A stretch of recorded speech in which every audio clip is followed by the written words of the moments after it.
ಇತ್ತಿದ ರಾಜಕೀಯ ವ್ಯವಸ್ಥೆಯನ್ನು ಪೂರ ಬದಲಾವಣೆ ಮಲ್ಪನ ಉತ್ತಮ ಪ್ರಜಾಕೀಯ ಪಕ್ಷದ ಉದ್ದೇಶ ಇರುವ ತೆನ್ಮ ಅಭ್ಯರ್ಥಿಗಳು 14 ಅಭ್ಯರ್ಥಿಗಳನ್ನು ಅಜತ್ತದ ನನ್ನ 14 ಅಭ್ಯರ್ಥಿಗಳನ್ನು ಏಪ್ರಿಲ್ 7 ಬೊಕ್ಕ ಜಪ್ಪು ಅಂದು ಪಕ್ಷದ ಮುಖ್ಯಸ್ಥರು ಉಪೇಂದ್ರ ಪಂತೇರು ಉತ್ತಮ ಪ್ರಜಾಕೀಯ ಪಕ್ಷದ ಮುಖ್ಯಸ್ಥರು ಸಿನಿಮಾ ನಟಿ ಉಪೇಂದ್ರ ಬುಧಾರ ಕುಡ್ಲದ ಪತ್ರಿಕಾ ಭವನಡು ಸುದ್ದಿಕೂಟುಡು ಪಾತಿರದು ರಾಜ್ಯಡು ಇರುವ ತೆನ್ಮ ಸೀಟ್ಲೆಡ್ಲ ಓಟು ಗುಂತುವ 14 ಜನನು ಅಜತ್ತದ ಏಪ್ರಿಲ್ 7 ಬೊಕ್ಕ ಬಾಕಿದ 14 ಅಭ್ಯರ್ಥಿಗಳನ್ನು ಅಜಪ್ಪುವ ಇತ್ತಿದ ರಾಜಕೀಯ ವ್ಯವಸ್ಥೆನೆ ಪೂರ ಬದಲಾವಣೆ ಮಲ್ಪನವು ಉತ್ತಮ ಪ್ರಜಾಕೀಯ ಪಕ್ಷದ ಉದ್ದೇಶ ಆದುಂಡು ನನದ ಜನಕರು ಪ್ರಜಾಪ್ರಭುತ್ವದ ರಾಜಕೀಯದ ನಿಜವಾಯಿನ ಅರ್ಥನು ತೆರೆಯೋಡಾತಂಡು ವ್ಯಾಪಾರಿ ರಾಜಕಾರಣದು ವೃತ್ತಿ ರಾಜಕಾರಣ ಕನವಡು ಎಂಗಣ ಗುರ್ತು ಆಟೋ ರಿಕ್ಷಾ ಇತ್ಯದ ಪ್ರಣಾಳಿಕೆಗೆ ಅರ್ಥ ಹೆಜ್ಜಿ ಅಂಚದ ಪ್ರಣಾಳಿಕೆ ಕುರ್ತು ಜಾಂದ್ ಪಂಡೀರು ಕುಡ್ಲ ಕ್ಷೇತ್ರದ ಅಭ್ಯರ್ಥಿ ವಿನಯ್ ಶ್ರೀನಿವಾಸ್ ಸುದ್ದಿಕೂಟೋಡಿತ್ತೇರು ಸುದ್ದಿಕೂಟೋಡದ ಬೊಕ್ಕ ಉರುವದ ಸುತ್ತಮುತ್ತಡು ಉಪೇಂದ್ರ ಓಟುಕೇನೊಂದು ಪಕ್ಷದ ಪ್ರಚಾರ ಮಲ್ತೇರು ಈ ಪೊರ್ತುಡು ಆರು ಸುದ್ದಿಗಾರರನ್ನ ಪ್ರಶ್ನೆಗಳಿಗೆ ಜವಾಬು ಕೊರದು ಪಾತೀರಿ.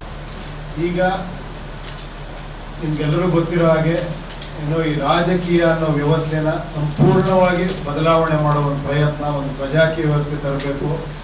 ನಿಜವಾದ ಪ್ರಜಾಪ್ರಭುತ್ವದ ಅರ್ಥನ ಮುಂದಿನ ಜನಾಂಗ ತಿಳ್ಕೊಂಡು ಅದನ್ನ ಫಾಲೋ ಮಾಡಿ ಒಂದು ಸಂಬಳಕ್ಕೆ ಕೆಲಸ ಮಾಡೋ ಒಂದು ಸಿಸ್ಟಮ್ ತರಬೇಕು. ಈಗಿರೋ ಟೆಕ್ನಾಲಜಿ ಯೂಸ್ ಮಾಡಿ 100% ಟ್ರಾನ್ಸ್ಪರೆಂಟ್ ಗವರ್ನೆನ್ಸ್ ತರಬೇಕು ಅಂತ ಒಂದು ಪ್ರಯತ್ನ ಇದು. ಸೊ ವ್ಯಾಪಾರಿ ರಾಜಕಾರಣದಿಂದ ವೃತ್ತಿಪರ ಪ್ರಜಾಕಾರಣದತ್ತ ನಮ್ಮ ಒಂದು ಪ್ರಯತ್ನ ಇದು. ಸೊ ಅಭ್ಯರ್ಥಿಗಳನ್ನ ಆಯ್ಕೆ ಮಾಡಿದ್ದೀವಿ. ನಮಗೆ ಆಟೋ ಗುರುತು ಸಿಕ್ಕಿದೆ. So ಸೆಲೆಕ್ಷನ್ನು, election, correction, rejection, promotion ಪ್ರತಿಯೊಂದು ಜನರಲ್ ಮಾಡುವಂಥದ್ದು.